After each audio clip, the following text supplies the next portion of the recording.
Bonjour. J'ai très envie de vous raconter l'histoire d'un train pas tout à fait comme les autres. Ça vous tente? C'est juste à côté. Vous me suivez?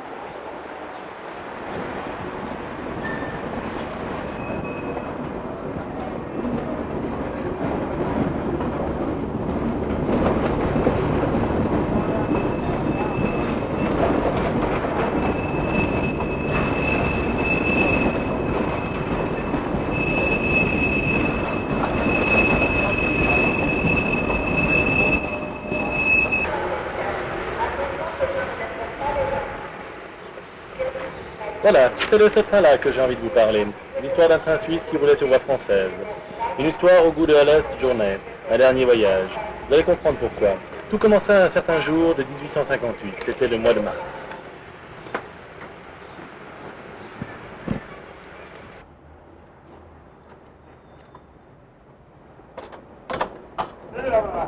Je vous propose de commencer par une image toute helvétique. Un coup de balai, un coup de plumeau, on vide les cendriers et on remplit les réservoirs.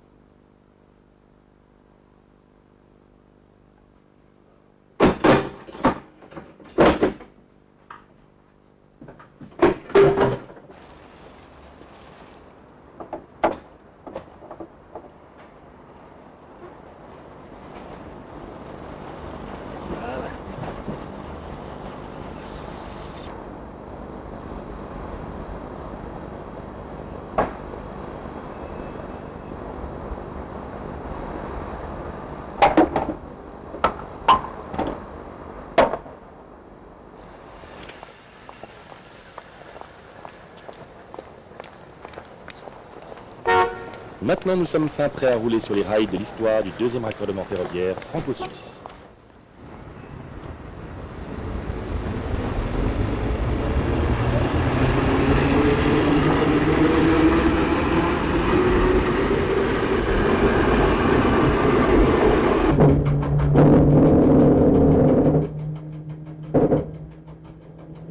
L'histoire ferroviaire genevoise n'est qu'un long parcours de déboires et d'efforts politiques qui furent souvent des causes perdues d'avance. Et si Genève, le siècle dernier, fut reliée ferroviairement en premier à la France, c'est néanmoins avec celle-ci qu'elle eut bien des déceptions. Pourtant, les idées ne manquaient pas. Tunnel de la Faucille, raccordement encore avant vie, ligne du Simplon, et aujourd'hui encore, le raccordement TGV.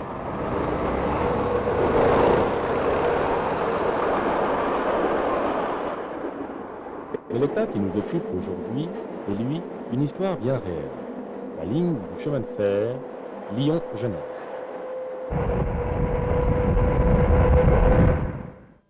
Milieu du XIXe siècle, la France construisit à tout va des lignes ferroviaires. L'essentiel d'entre elles convergeait sur Paris. En un mot, la pleine extension. Mais les grandes compagnies comprirent très vite qu'il fallait d'autres affluents pour alimenter leurs grandes lignes en direction de la capitale. À Genève, c'est le 20 novembre 1844 que s'entamèrent les premières discussions sérieuses pour définir la meilleure manière de relier par le train cette ville à la France. Ce jour-là, on décida de lancer une commission d'enquête pour établir éventuellement une ligne ferroviaire de la cité de Calvin à Lyon, poumon économique du bassin rhodanien.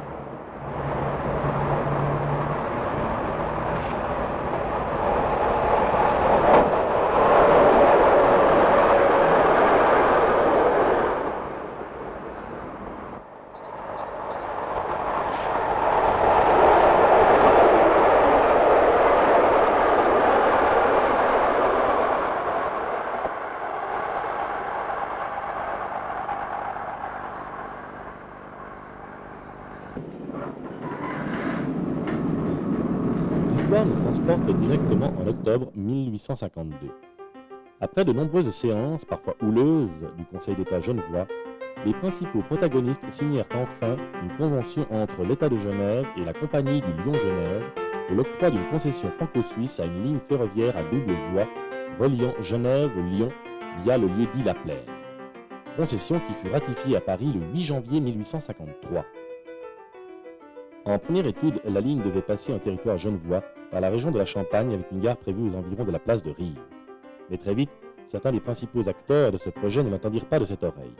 Citons parmi eux James Fazy, conseiller d'État, le général Henri Dufour, le banquier Christian Kohler et François Barthelemy, banquier et président de la compagnie Paris-Orléans. Ces hommes, malgré leur qualité de grands visionnaires, pensaient avant tout à servir leurs propres intérêts économiques. Et c'est tout naturellement que le tracé définitif genevois reliait la plaine à Genève par le mandement de Bas-de-Russin et Satigny. Satigny où le 23 janvier 1854 fut donné le premier coup de pioche en grande pompe. Demeurait pourtant le souci du lieu d'implantation de la gare de Genève, le haut de la Servette ou à Corneux. Si la ligne fut construite en un temps record, la Société du Lyon-Genève, en avril 1857, quant à elle, fut engloutie plus vite encore par la compagnie du PLM Paris-Lyon-Méditerranée.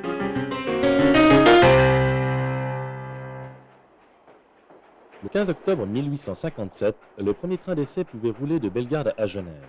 La cité de Calvin était enfin reliée aux villes de Paris, Lyon, Marseille par le chemin de fer.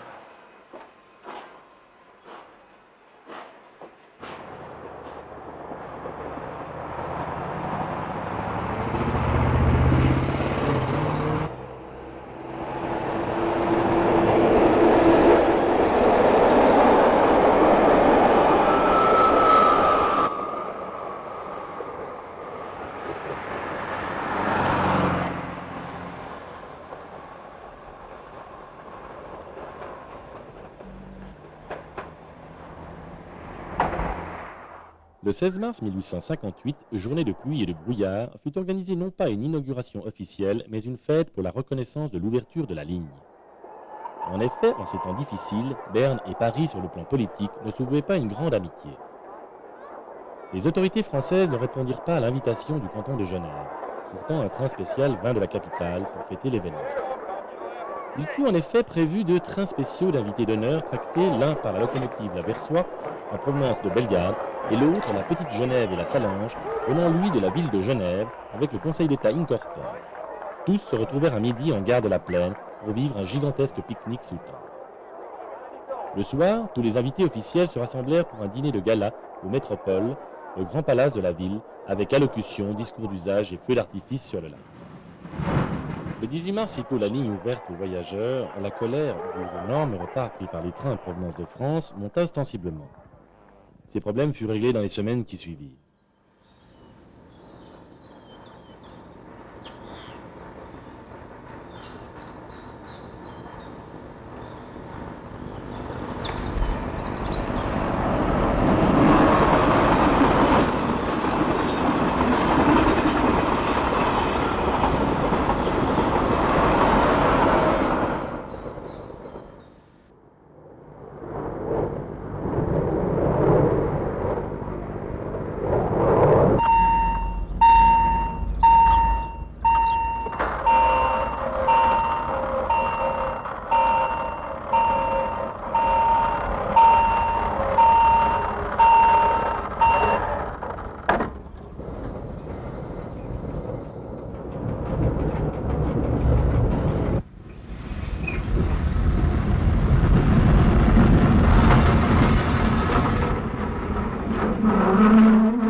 Le 31 décembre 1912, à midi, à la suite de la convention signée à Berne le 7 mai de la même année, les CFF allaient reprendre au PLM l'exploitation de la partie suisse de la ligne Lyon-Genève, ainsi que les infrastructures dont la gare Cornavin. Le rachat fut fait dans des conditions difficiles après diverses négociations entre le PLM et la France, et le canton de Genève pour la Confédération. Les raisons politiques de cette reprise étaient multiples. Entre autres, à cette époque, des menaces de grève importantes de la part des employés du PLM menaçaient dangereusement l'équilibre ferroviaire genevois. Néanmoins, la passation de pouvoir se déroula sans problème majeur. Rappelons ici que la première gare PLM fut détruite par un énorme incendie le 11 février 1909. Mais les pages de l'histoire devaient tourner très vite. Le 1er avril 1934, on inaugurait la nouvelle gare de Cornavin, telle que nous la connaissons aujourd'hui, sobre et fonctionnelle.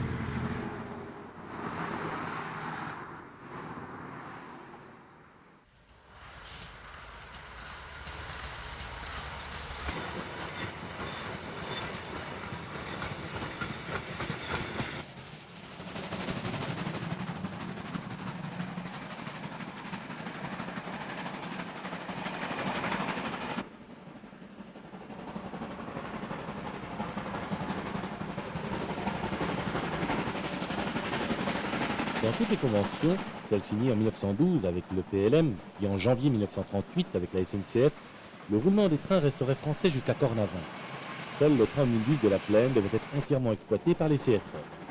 C'est ainsi que cette ligne allait devenir la grande particularité du réseau ferré suisse.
Quelques années après l'ouverture de la ligne Genève-Lyon, le petit lieu-dit La Plaine à la frontière franco-suisse connaissait un regain d'intérêt pour une certaine industrie. Près du Rhône, les industriels de la chimie trouvaient le lieu rêvé pour y installer de nouvelles usines. Ce choix fut fait pour la simple raison qu'à cette époque, la Suisse n'avait aucune législation en matière de droit.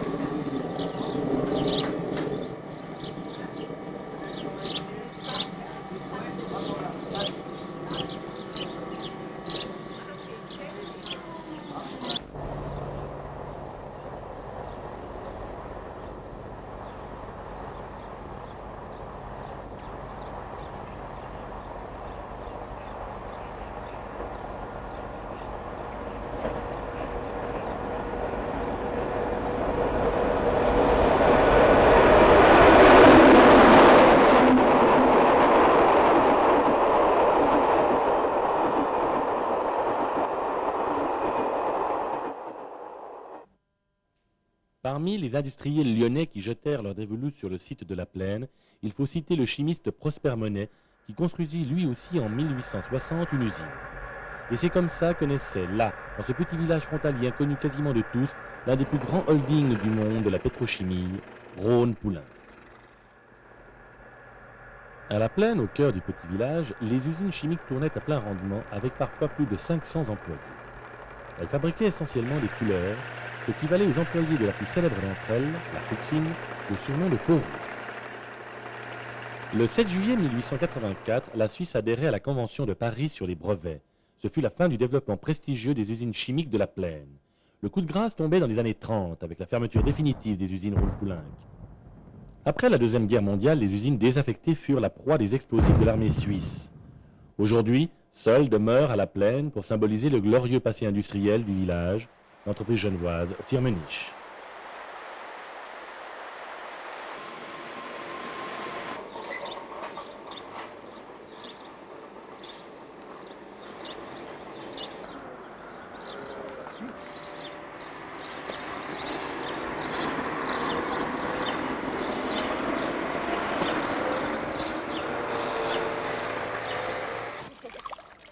Mais dépêche-toi!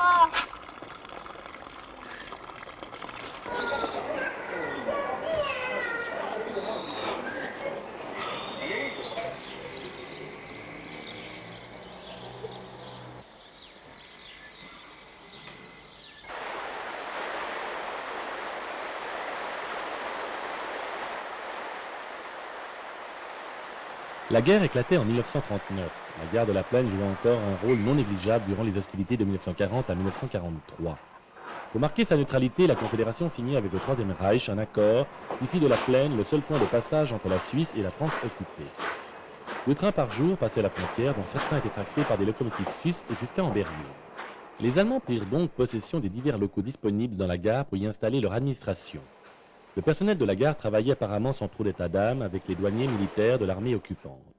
Un strict minimum de relations existait entre eux, et ce pour le bon déroulement du transit des marchandises.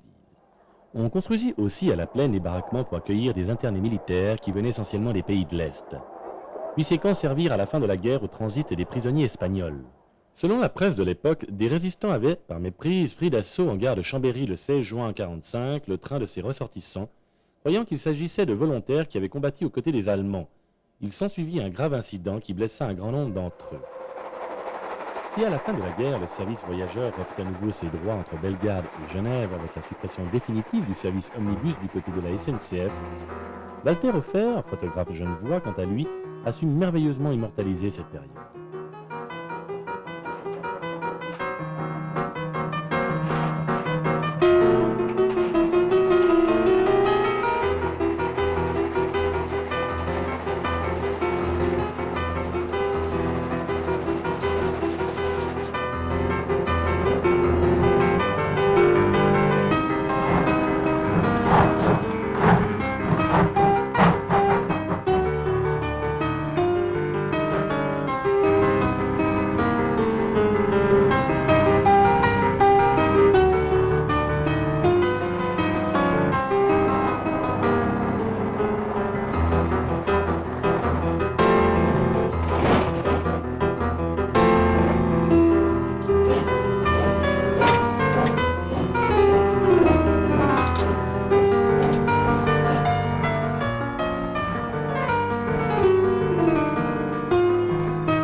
Les deux rames de la plaine furent construites dans les années 50 par les ateliers de la SLM à Winterthur et ceux de Sécheron de Genève pour la partie électrique. Prototype est prévu pour le réseau électrique français, 1500 volts continu, ces rames connurent tout au long de leur existence de multiples pannes en tout genre, ce qui leur valait de fréquents allers-retours à leur atelier CFF d'attache de Zurich ou à l'atelier de Genève, comme ici à l'image, pour de petits contrôles hebdomadaires. Tous ces ennuis devenaient de véritables casse-têtes et n'arrangeaient en rien les affaires de l'exploitation de la gare de Cornavin. Dans le début des années 80, au plus fort des problèmes, il fallait trouver une solution de rechange pour tracter les trains de la plaine.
La location d'une locomotive à la SNCF revenait trop cher. Le service de la traction de la direction 1 à Lausanne créa la fameuse rame Western et pour le chauffage, en collaboration avec les ateliers d'Yverdon, la voiture Girafe qui comporte des composants électriques de la défunte locomotive tricourant AE463. Comme vous pouvez le constater, la configuration de la rame Western ou autre ne manquait pas de variété et la ligne d'originalité.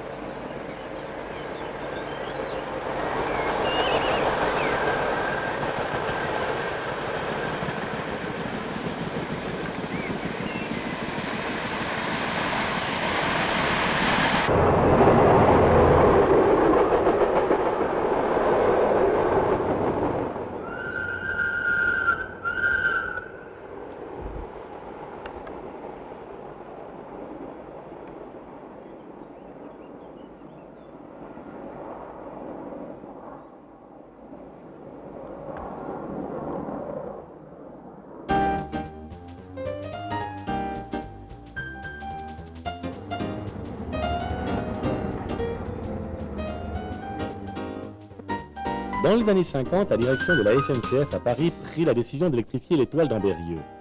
La section Bellegarde de Genève sera l'aboutissement de l'électrification en 1500 volts continu de Paris-Genève et Lyon-Genève. Le 27 septembre 1956 est à nouveau une date importante pour la ligne. Français et Suisses se retrouvèrent à nouveau à Genève pour fêter l'événement. Les derniers trains à vapeur ainsi que les rames suisses tractées par la célèbre AM 1001 allaient disparaître pour laisser la place à la traction électrique. En ce mois de septembre 1956, un sérieux soulagement se faisait sentir parmi le personnel des CFF et surtout celui des riverains. Avec cet important changement, c'était aussi l'ensemble de la sécurité ferroviaire qui était remplacé. De la plaine à Cornavin, la signalisation devenait suisse tout en restant dans une configuration SNCF et le système d'annonce des trains français Jousselin laissa la place au système suisse Integra.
vraiment, oui.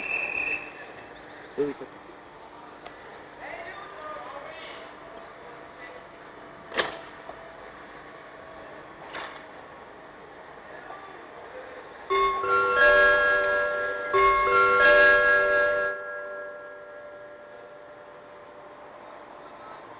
Numéro 2, le train 5766 à destination de Lyon-Perrache de partir. Prenez garde, la fermeture automatique des portes, attention départ.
Cessons là les commentaires et vivons encore un peu les derniers instants de ce train pas comme les autres. Un train suisse qui roulait sur voie française.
Marco.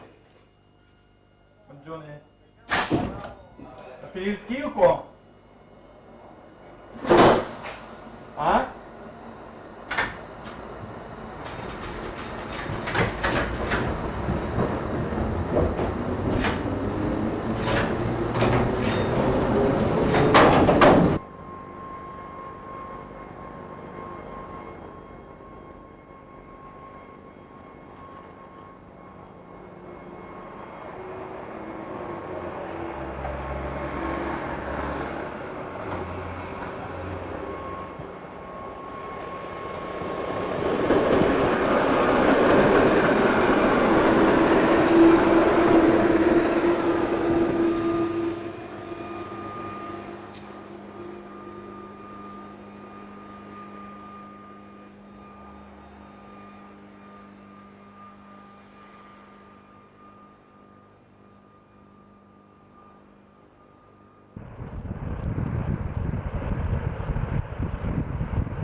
Vous êtes toujours là?